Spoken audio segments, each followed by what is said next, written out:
It wasn't the widespread unrest that had been anticipated in major cities flagged as potential protest hotspots on election night. Several, like Seattle, saw some action and arrests. Same story in the nation's capital. But with all eyes on what's arguably the country's most progressive city and the National Guard on standby, protests in Portland were largely subdued.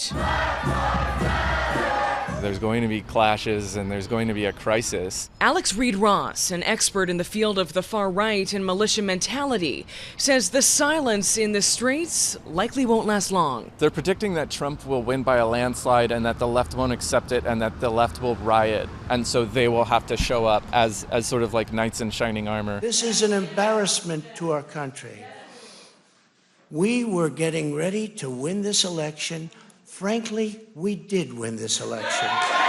That mentality only further fueled by the president who plays into it, discrediting the country's democratic process and potentially setting the stage for civil unrest. We don't know what's going to happen. We don't have any kind of intelligence that there's going to be mass anything. In Oregon, the National Guard remains on standby, with city, state, and federal officials working in conjunction to crack down on demonstrations that turn dangerous. That is absolutely our concern, is violence on any side. It's not about politics or where people fall on the spectrum.